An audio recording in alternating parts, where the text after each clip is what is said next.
মাত্র ১৬ বছর বয়সী কিশোরী ফারিহা নূর আশা। লেখাপড়ায় মেধাবী আশার আশা ছিল চিকিৎসক হয়ে নিঃস্বার্থভাবে অসুস্থ মানুষের সেবা করার, কিন্তু সেই আশা আজ নিজেই ভীষণ অসুস্থ। আমার স্বপ্ন আসলো ডাক্তার ওই মরে দেশবাসীর সেবা করবো, কিন্তু এখন আমি অসুস্থ, ওই কারণে আমি পড়তে পারলাম না। আর ষষ্ঠ শ্রেণীতে পড়ার সময় মাত্র ১১ বছর বয়সে আশার শরীরে শুরু হয় অজানা ব্যথা, যা ধীরে ধীরে তীব্র আকার ধারণ করে। নবম শ্রেণীতে ওঠার পর আশার শরীরে ধরা পড়ে জটিল রোগ সিস্টেমিক লুপাস এরিথেমাটোসাস, সংক্ষেপে SLE লুপাস। আমার মেয়ে যে রোগটা হয়েছে তার SLE লুপাস হয়। আপনার ডাক্তার সাহেব বলছেন যে এটা তো লাংস, কিডনি, ফুসফুস, ব্রেইন আঘাত করে এবং তার শরীরের প্রত্যেক জয়েন্টে ব্যথা আখ দেখা করিলে।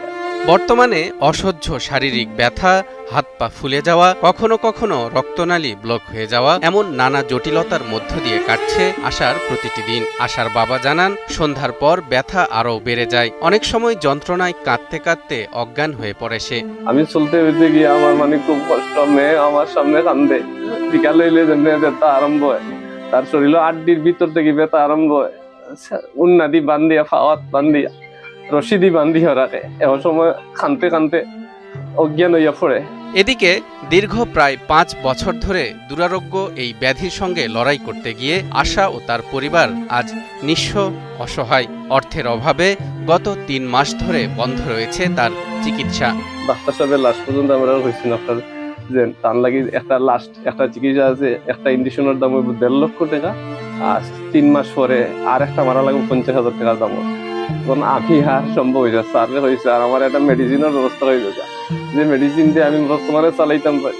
জানা যায় ৭ সদস্যের এই পরিবারের একমাত্র উপার্জনকারী ছিলেন আশার বাবা আব্দুল আহাদ, যিনি সিকিউরিটি গার্ডের কাজ করতেন। কিন্তু মেয়ের চিকিৎসার জন্য সময়ে অসময়ে দেশের নানা প্রান্তে ছোটাছুটি করতে গিয়ে হারাতে হয়েছে সেই চাকরিটাও। মাসে ২ বার যাবা যখন লাগে আমার চাকরি থেকে, আমার বাধ্যতামূলক আমারে রাখছে না, আর আমি ইচ্ছা আমি করা লাগছে।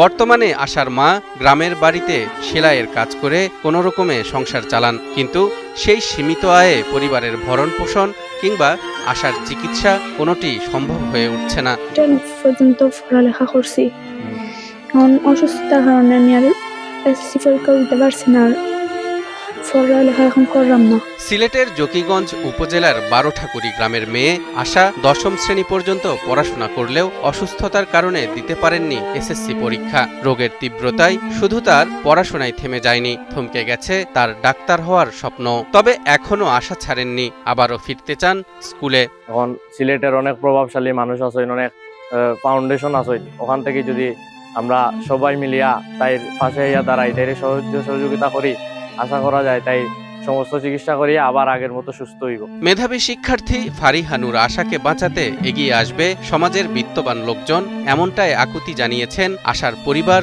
ও প্রতিবেশীরা।